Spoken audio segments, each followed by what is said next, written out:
Taste ഒരു ഫ്ലേവറിന് വേണ്ടി മാത്രമാണ് നമ്മൾ ആഡ് ചെയ്യുന്നത്. അതുകൊണ്ട് നല്ലൊരു ടേസ്റ്റ് ഒരു ഫ്ലേവർ ഒക്കെയാണ് ഞാൻ ഇതിൽ നിന്ന് മനസ്സിലാക്കുന്നത്. അല്ലാതെ ഇത് കുടിച്ചാൽ തലയ്ക്ക് മുഴുവൻ അടിയേറ്റവരെ നമ്മൾ അതിലേക്കൂടെ ഇഴഞ്ഞ് നടക്കും എന്നുള്ള രീതി വെച്ചിട്ടല്ല ഞാനീ പറയുന്നത്.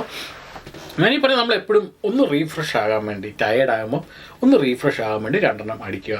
ഒരു ഫീൽ കിട്ടും, ഒന്ന് ജസ്റ്റ് ബോഡി മൊത്തം ഒന്ന് റിലാക്സ് ആവും. നമ്മുടെ ഭയങ്കര ടയേർഡായിട്ടിരിക്കുന്നത് നമ്മുടെ ബോഡിയൊക്കെ ആ സ്റ്റിഫ്നെസ് അതൊക്കെ ഒന്ന് മാറി ഒന്ന് ലൂസായി, ഒന്ന് മൈൻഡൊക്കെ ഒന്ന് ക്ലിയറായി, അങ്ങനെയൊക്കെ ഒരു ആവശ്യത്തിന് വേണ്ടിയാണ് സത്യം പറഞ്ഞാൽ മദ്യപിക്കേണ്ടതെന്ന് ഞാൻ പറയുന്നത്. ഓക്കെ, അപ്പോൾ ഏതായാലും നമുക്ക് 2ാമത്തെ സ്റ്റിപ്പ് ഇതാ ഇവിടെ ഈ മറ്റേ സൈഡിൽ നിന്ന് എടുക്കാം.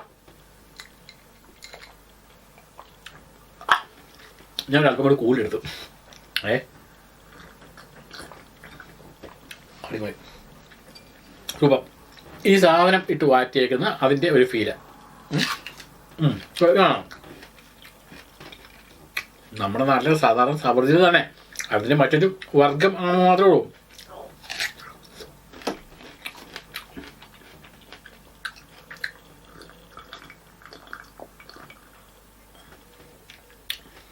സൂപ്പർ. ഇപ്പം നമ്മൾ സാധാരണ മദ്യം കുടിക്കുന്നവരെ അല്ലെങ്കിൽ വിസ്കി കുടിക്കുന്നവരെ കുടിച്ചിട്ട്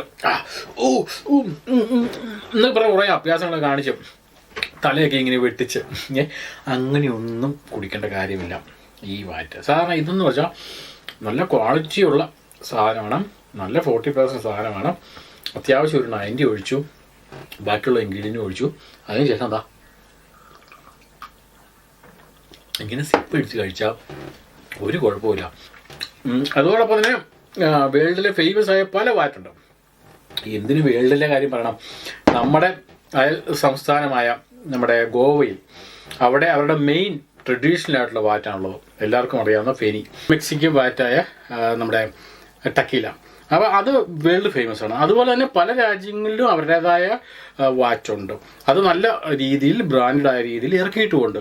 പക്ഷേ എന്തുകൊണ്ട് നമ്മുടെ കേരളത്തിൽ അത് ഇല്ല എന്ന് ചോദിച്ചാൽ എനിക്കറിയാൻ പറ്റില്ല. പക്ഷേ സത്യം പറഞ്ഞാൽ നമ്മുടെ വാറ്റ്, നമ്മുടെ ട്രഡീഷണൽ രീതിയിൽ ചെയ്തു വയ്ക്കുന്ന വാറ്റ് എന്ന് പറഞ്ഞാൽ പെർഫെക്റ്റ് സാധനമാണ്.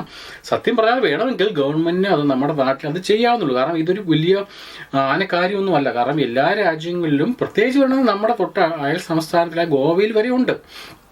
അത് ട്രഡീഷണൽ രീതിയിൽ ഉണ്ടാക്കിയിട്ട് ട്രഡീഷണൽ രീതിയിൽ തന്നെ നമ്മുടെ ബിവറേജ് വഴി തന്നെ വിൽക്കാവുന്നതേ ഉള്ളൂ.